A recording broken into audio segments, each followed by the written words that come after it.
Assalamualaikum warahmatullahi wabarakatuh.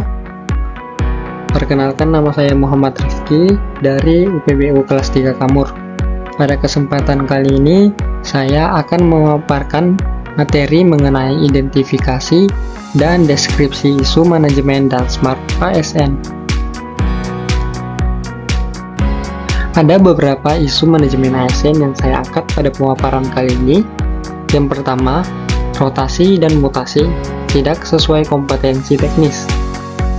Rotasi dan mutasi ASN seharusnya merupakan proses manajemen ASDM yang strategis, dilakukan berdasarkan prinsip meritokrasi, yakni penempatan pegawai sesuai dengan kompetensi, kualifikasi, dan kebutuhan organisasi.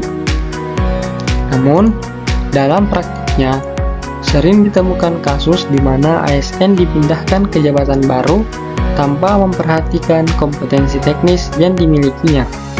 Contoh, seorang ASN yang berlatar belakang pendidikan teknik listrik bandara dipindahkan ke unit aviation security. Kemudian, isu yang kedua, tidak memberikan kesempatan bagi pegawai lain untuk melaksanakan kegiatan diklat atau perjalanan dinas.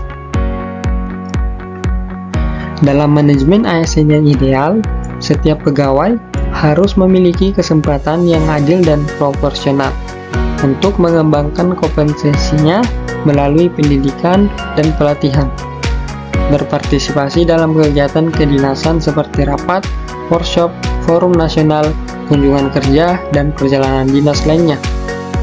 Namun, dalam kenyataannya, kesempatan diklat dan perjalanan dinas sering hanya diberikan kepada ASN tertentu, terutama yang memiliki kedekatan dengan pimpinan, jabatan struktural, atau berada dalam lingkaran dalam instansi. ASN lainnya, terutama yang berstatus fungsional, staf pelaksana, atau ASN muda, tidak pernah mendapat giliran atau bahkan tidak melibatkan sama sekali. Kemudian, isu yang ketiga yakni kinerja ASN belum optimal. Dalam isu ini, yang termasuk adalah kehadiran ASN di tempat kerja, yang merupakan indikator dasar dari kedisiplinan dan komitmen kerja. Namun, banyak instansi pemerintah, baik di pusat maupun daerah, masih menghadapi masalah tingkat kehadiran ASN yang rendah, tidak disiplin, dan tidak konsisten. Masalah ini mencerminkan lemahnya manajemen kinerja dan pengawasan internal, serta menciptakan dampak negatif terhadap pelayanan publik. Dan di mana contoh kasus yang sering terjadi, ASN sering datang terlambat dan pulang lebih awal. ASN tidak hadir tanpa alasan yang jelas atau tidak melapor, kehadiran hanya bersifat formalitas, ASN yang bekerja dari rumah tidak termonitor kehadiran dan aktivitasnya dengan baik.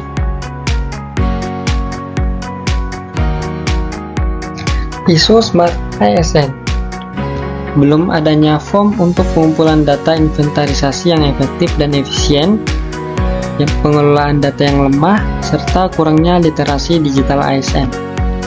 Dalam era reformasi, birokrasi digital, dan penguatan konsep Smart ASN, kebutuhan akan data ASN yang akurat, terstruktur, dan mudah diakses sangatlah penting. Salah satu komponen yang mendasar adalah tersedianya data inventaris ASN yang mencakup data kompetensi, riwayat pendidikan ataupun pelatihan, pengalaman kerja dan rotasi jabatan, inventarisasi pekerjaan dan alat pendukung. Namun, dalam praktiknya, belum tersedia form atau sistem baku yang digunakan secara luas dan terintegrasi di berbagai instansi untuk mengelola data inventaris ini akan menghambat pemetaan kapasitas ASN secara menyeluruh.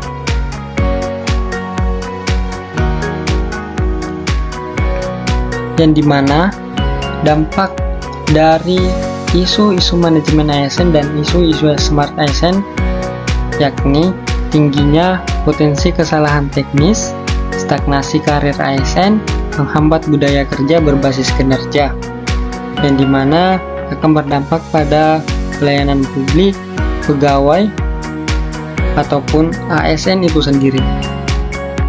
Dan juga untuk Dampak dari ISO Smart ASN yakni data yang diinput kurang akurat, sulit melakukan evaluasi berbasis data dan pengambilan keputusan cepat, terhambatnya transformasi digital di lingkungan kerja bandara.